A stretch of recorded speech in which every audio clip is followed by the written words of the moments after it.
Hey, it's Collette from the Sacred Rose Temple, and I'm here to give you this week's energy report. I am really happy to, report what's going in our collective conscious at the moment, and to do that from a psychological, astrological, divine feminine angle. And I announced this week that I was about to embark on a new training in September. I'll be focusing on astrology through a psychological lens, through the works of Liz Greene. So I'm super excited that will influence my work a little bit more. So don't be surprised if you see some changes in the way that I begin to, report the energy. But I want to get into this week's energy report. You're probably all sat in a field of mass self-reflection.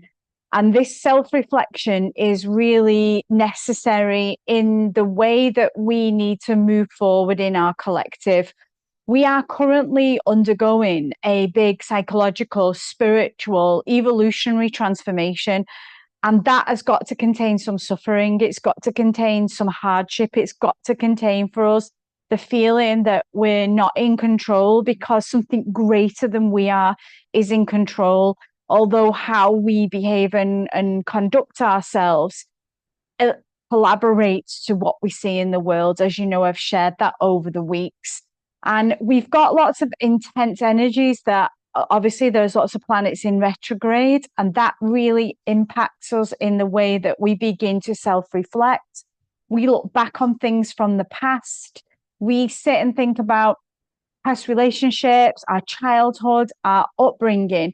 And it may be quite random what's coming through from the past that wants to be addressed.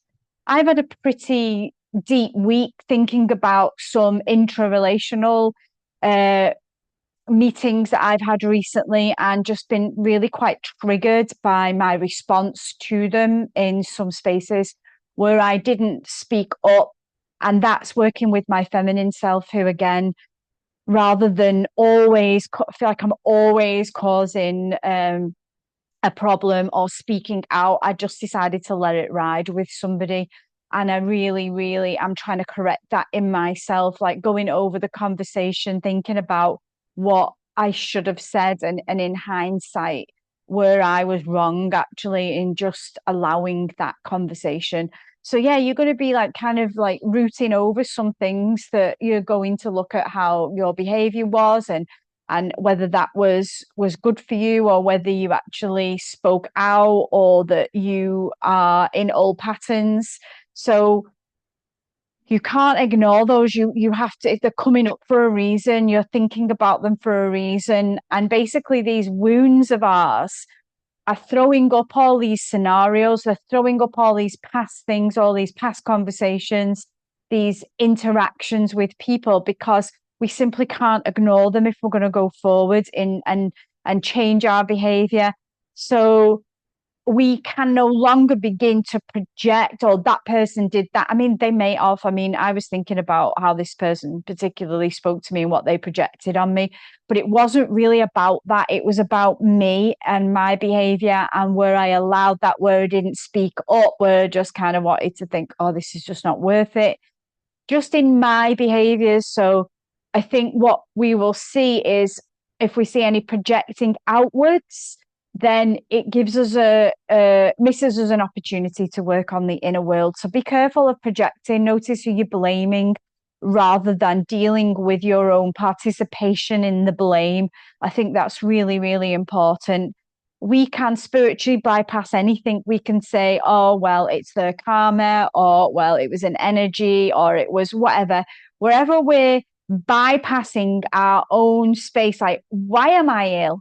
Why am I in single and I don't want to be? Why am I in an abusive relationship? Why do I keep attracting these kind of men? Why does my boss speak to me in a certain way? It's about you taking ownership. We can always blame something, and I've seen this in spiritual circles for years. It was an entity, it was a spell, it was this. And I'm not saying those things don't exist, but of course, even with those things, something within us attracts them in. So it's always about coming back to me, coming back to my root, coming back to how have I brought this in, and what in me can be changed. unless we're going to go through that, you're going to keep going through the same lessons, I'm afraid. And I think what we're feeling, I do feel like some parts of my life are on bloody Groundhog Day repeat. And that's because I'm not really getting it. I'm not really getting where I need to be in ownership of relations or how these things occur. So I think it's a really good point to take a look at yourself right now and say, where am I? Like, where am I in life? What does my life look like? Is it what I want it to look like? And if it isn't, what do I need to do about it? What's called this in, and how can I change the outcome? What's life calling me to do? I think there's this really big place in this was a big stark kind of epiphany for me this week, that we live our lives in accordance to what we think our parents expected, peers, friends. When we start to go against those structures, any structure, there's like an uproar, and we live our lives in a conditioning and in a lane not to upset other people or to not look weird or strange. And that causes a fracture in whatever situation that's in. But that's actually what's necessary for a spiritual journey, is to cause a fracture, especially when we're in like lineage, when we're talking about our personal lineages, well, when we're talking about our families and our ancestral bloodlines and what that means to be defiant of that, and I felt one place for me was really as a woman in my ancestral lineage, and like owning my own home and making my own business and being successful. That was something I really felt called to do within my own lineage. And I had to go against people thinking, oh, you're crazy, you've got a really good job, and, et cetera, et cetera. So what I'm trying to ask you is, where are you still living your life in the conditioning of what others expect from you, whether that be society, culture, your family, your siblings, your friends, whoever it is? How are you living life in accordance to what you think they believe you should be doing, and to put that in the bin right now and change it and become who you are, and knowing that the more uproar that causes, the more shaking of heads or whispering behind doors, then you're probably on the right track. So it's really important that you're going to go through a space where you say, like, actually, this is who I am, and I'm not diluting it anymore. I'm going to stay on my path and what I think life should look like. And I've been thinking about that, like, my own personal journey, it's not been conventional. It wasn't, to a point, and it's been, at least of all things, conventional. And conventional to who? To who? And I really think as I move forward, it's going to get less conventional, less normal. And I'm quite happy about that, actually, because I think being normal in our society means being sick. So yeah, like, carry on forward with what your soul's asking you to do, and are you making space for your soul to actually communicate with you and share what it wants to do? I think that's another space we could all really question. What's going to be really playing out, and I've noticed it, is that, Venus has entered Cancer, and this is going to be all about like our heart. It's all been about our heart, and I think it's going to continue this week. If you're feeling really emotional, if you're being triggered emotionally, if you're feeling nostalgic, upset, sentimental, those kinds of things, it's really normal.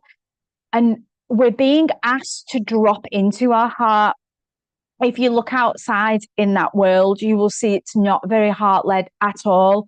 We're seeing mass amounts of war and genocides all over the world. Brutality, patriarchy is really showing itself to be the cruel, criminal harborer of some of the most world atrocities against humanity. And it's happening in every corner. And you know what? I'm so bored of the media rhetoric. I've heard this week on about 5 occasions people spewing mass media nonsense because they're brainwashed by the TV. I call them the TV watchers. They watch TV, they spew out the same rhetoric that the TV is saying. They've got no wider scope of what's going on in the world, just what the TV is telling them. and they think that's the only thing that's going on. And we've not learned from the past. Like the trickster energy of the media is huge. People were converted and coerced into horrific things recently over the last few years, and we're seeing the aftermath of that. You all know what I'm on about. People are sick. And people still believe that square box in their living room. And this is really sad. Life lives beyond that square box and what's being reported. And the only truth that we truly can honour is by first-hand experience. Do we know? Are we seeing that? Because we've seen propaganda happen all the time. We've seen false reporting. We've seen statistics blown out of proportion. I would say if you're watching mainstream media, do yourself a favor and start to look beyond it. Start to have a little bit of something about you that wants to look into other views and opinions, because this is part of our huge problem in society. And it keeps us out of our heart, and it keeps us in our anger, and it keeps us up here. So we need to pull away from that. We need to know that worldwide atrocities are happening, that governments and politicians are criminal across the board, and the return of the matriarchy is super needed. If we're in structures where it's all male and it's not equally balanced with the feminine, we're screwed, because it's an injustice, an imbalance. And I really is beyond me how people can't see this, and that they can't see that these, especially political leaders who are put in the hot spot, they're just actors. They're acting on a world stage, and everybody's giving it all this energy, even me now, but I'm trying to deconstruct it, because really that stops you doing your own inner work, and it stops you really giving a deep feeling of injustice, and how you as a person who's privileged can make some changes, can do something about it.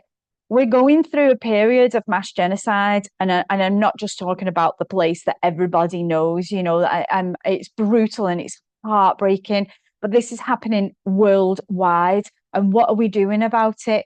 We talked about this in history classes. Oh my God, I can't believe we allowed that to happen. And we are now. And what are you doing about it? What are we doing about it? I think it's well time that we as people stood up against these whole regimes. I think people are starting to see that they're being hoodwinked and blinded into believing that these structures are anything but criminal and not in service to good people, to goodness, to empathy, to compassion, but literally power hungry and bloodthirsty. It's a certain kind of evil. And if you're buying into that media rhetoric, you are also buying into the evil. What are you doing to do something against it? What are you doing? Are you stopping voting? Are you stopping believing? Are you turning the TV off and saying, I'm not listening to this anymore? Because it's broken. We're broken, and we need fixing, and we need change. This brings us into Mars and Libra, which happens on the 6th. Mars comes into Libra, and Mars doesn't really like being in Libra. It's not its favorite place to be in. And what we'll see is an imbalance. The discussions and what we see this week will all be on a bigger scale and on a personal scale about trying to bring balance and moderation into our life. We will be feeling injustices done to us as individuals and in the whole collective, and just seeing the inequality of life. I had a really interesting discussion in one of my groups the other week, this week actually, where a woman said, just focus on the good and don't look at it. I mean, if that's ever a privileged place to say, I'll just turn my eyes away from what's happening in the world because, I'll just focus inward and on good things. This is the apathy, the disconnection, the lack of compassion and empathy that is running wild through our world. We should care. It's not like we're bringing it down to a level that makes us sick and worried, but to a level where we feel what's going on, and it gives our soul some feeling, some sense of action that we can take to stop this. Maybe that's on an individual behavior. Where am I patriarchal? Where am I egotistical? Where am I rooting for power? Where am I not in empathy and compassion? it needs some deliberation, it needs some thought and some consciousness, let's say, put on it. The imbalance this week is crazy because I'm writing currently from our womb alchemy, and we're looking at the goddess Harmonia, who's all about harmony and balance. And we'll see in the collective and in your own life that there is either going to be diplomacy or war. And we get to choose between those two. We're seeing it in the world. There's no diplomacy at all, none at all. War. How many of you voted for war? How many of you colluded with what we're seeing? How many of us are diplomatic? How many of us do listen to the other's opinion? How many of us do sit and feel, where's the imbalance? What's the other side? Or are we willing to listen? Are we willing to drop into compassion and feeling? Or are we just going to rage war?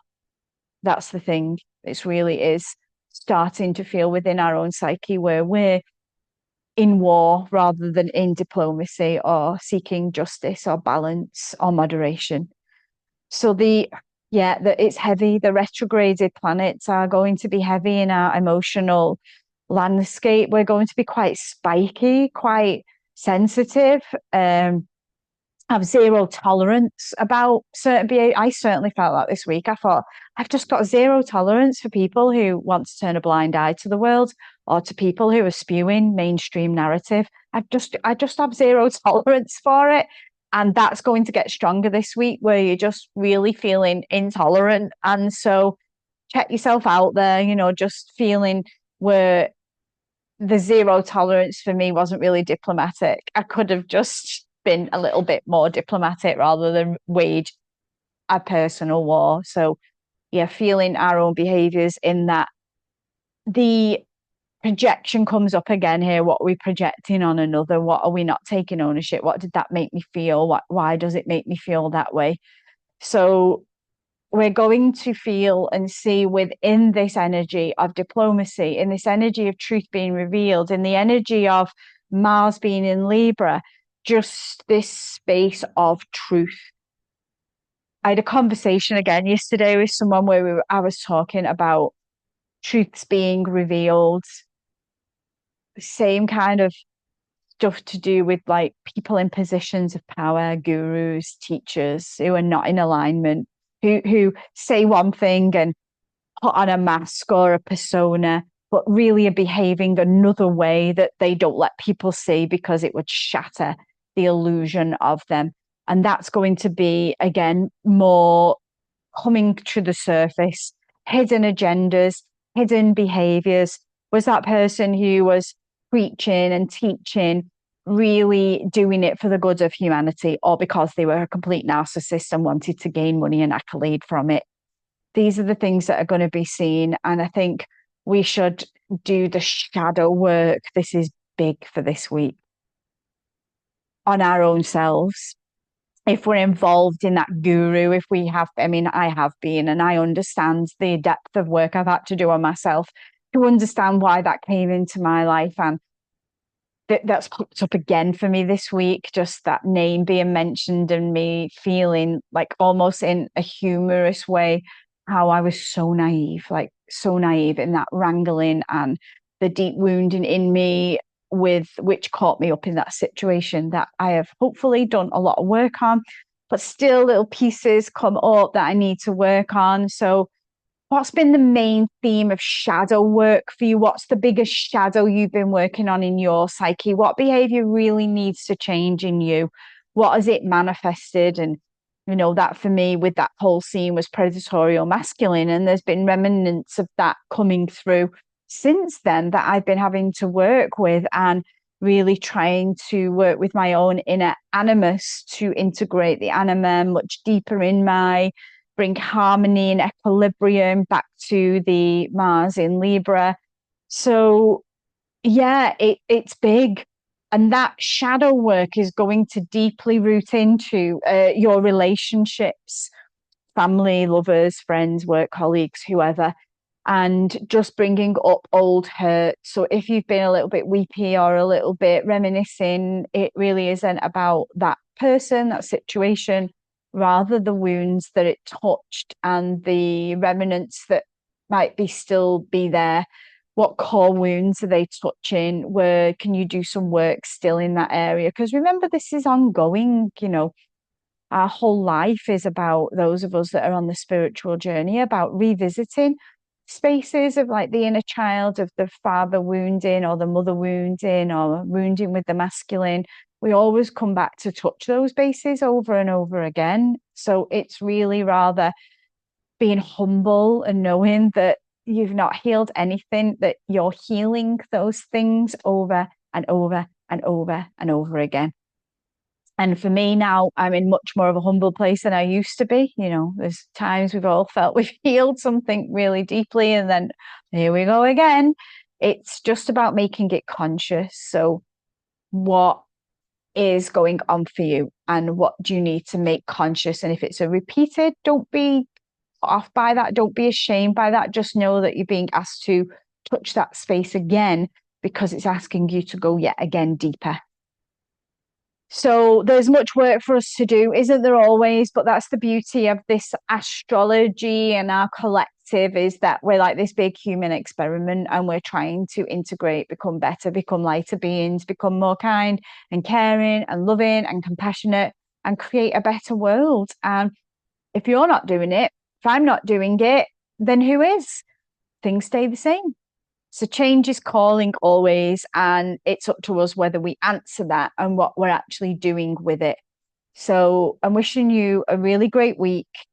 As the emotions come, as I always teach, allow them, let the emotions come through. It's just a feeling. They can feel really deep, but let them come out, let the healing take place. That will take you closer to your soul. The soul is always trying to whisper to us. It's always trying to speak to us. What next? Just make sure you make some time to listen. We've had a pretty hectic last week. This week should be a little bit slower. Make sure you make the time to do some reflection on that shadow self, the things that need balance, and the memories that are coming up because they need a little bit more attention and healing. So with love from France and the Temple de la Rose, and I will speak to you all again next week. Take care for now. Bye.